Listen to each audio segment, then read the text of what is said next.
no matter what LeBron James does, he's screwed. And I'm going to tell you guys why. LeBron James has a different, there's a different standard for LeBron James when it comes to this NBA. Like, for instance, Kevin Horace Grant Durant is on a stacked-ass team, and yeah, he caught some fire for it, but now people are literally saying, well, why don't you guys appreciate the greatness and this, that, that. They never said that about LeBron. They roasted him when he went to Miami, and rightfully so. And now there's rumors that, you know, he may talk to the Warriors and shit like that, and I will talk about that in another video. And, you know, he's on a different, you know, he's judged different than everybody else, and rightfully so, because he's the best. That's why he's judged different. Not only is he judged different, but the scrutiny he takes is completely off the charts. No player in NBA history has been scrutinized. I'm talking about Michael Jordan, Kareem, Magic, Will, anybody has been scrutinized to the level of LeBron James. It's because, obviously, how hyped he was in high school, which that's not his fault. The advent of social media, which was not his fault. And then he did that stupid decision, which was his fault. Okay?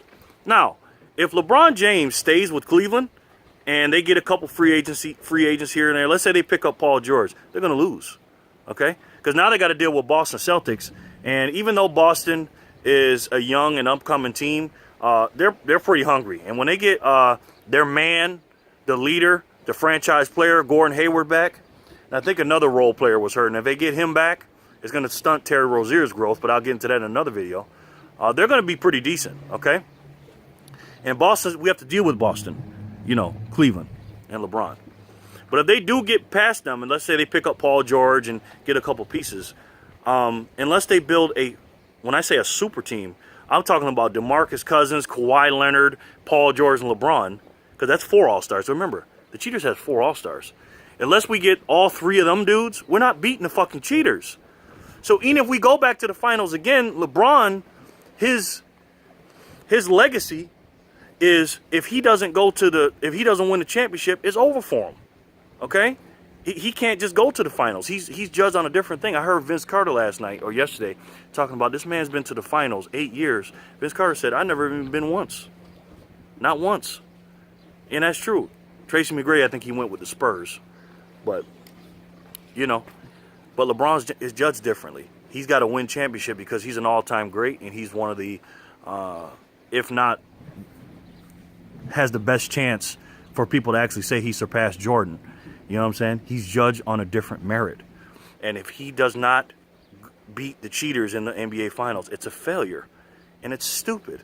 Now, let me tell you another thing. On the flip side, let's say he goes to Philadelphia. Okay? What are people going to say about him?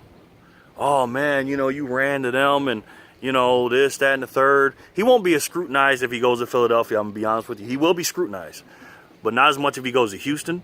But if he goes to Philadelphia, I don't see it working with him and Ben Simmons, because now you're stunning Ben Simmons' growth. So you have to do one or two things. Either Ben Simmons has to play off the ball or LeBron has to play off the ball. And I think LeBron should play off the ball. And I'll get into that in a separate video. But he'll go back to the finals. But if he keeps that team intact, if you add LeBron to the Philadelphia 76ers, okay, could they beat Boston? Yes, they could, because Joel Embiid's a beast. But you got to be careful with Joel Embiid because he's very injury prone. Ben Simmons still doesn't have a jump shot. He doesn't have that killer instinct, and he doesn't have the experience. They're still young. LeBron is, as far as experience goes in the finals, he's leaps and bounds above those two guys. They have good potential, but they're not ready to be champions yet. They're 2, 3, 4 years away from that. So the timeline of LeBron going to the talented young team like that is not the same. So let's just say he does go there. They'll go to the finals. It'll be a tough series with Boston, but they're going to lose to the fucking Cheaters. Adding LeBron and not taking away any other player from the Sixers, you keep that team the same. J.J. Redick, Covington, and the rest of them boys, and you put LeBron on there, they're still going to lose to the Cheaters. So let's say he goes to the Houston Rockets. No. Let's say he goes to the Lakers, and you add Paul George in there. Again, like the Sixers, his timeline doesn't fit them. You're going to depend on Lonzo Ball? No. Even if they somehow keep Julius Randle and Ingram, and I like Kuzma, I really do. But them boys aren't ready. They're too young. They didn't even make the playoffs last year. You mean to tell me most of them players that ain't even made the playoffs are going to perform in the playoffs and then get to the championship game and beat the cheaters? No. That team, in my opinion, adding LeBron in there, and if you put Paul George in there, they'd have a tough time beating the Rockets. I think I would favor the Rockets over that team if everything stood pat. Okay? So they're not going anywhere.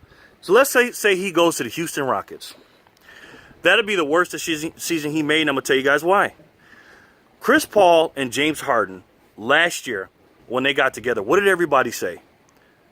They're the same player. They play with the ball in their hands. LeBron James is the same way. So you got 3 dudes on the perimeter that need the ball. Now, obviously, LeBron has got to play off the ball. He's got to post up on that team. There's no question. Or you're just completely nullifying Chris Paul and James Harden. You might as well not even be on a team if you're going to handle the ball the whole time.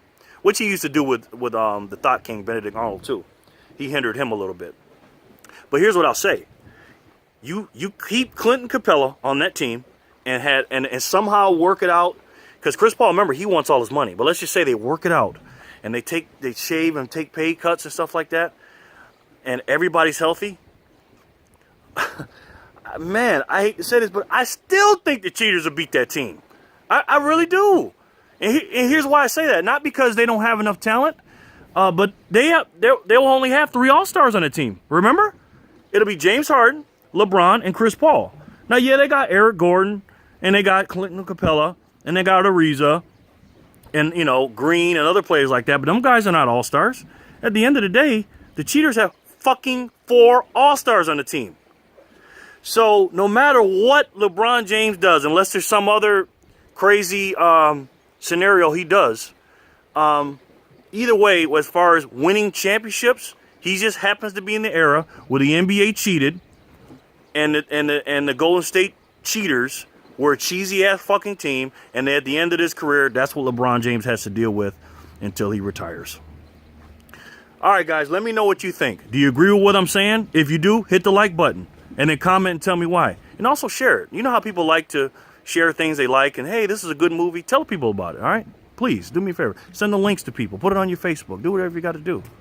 But on the flip side, if you don't like the video, you think I'm stupid, and you don't agree with anything I'm saying, hit the dislike button. And then comment below and tell me why. And don't tell anybody shit. You know why? You already know. I don't give a damn. Holla at your boy. Peace.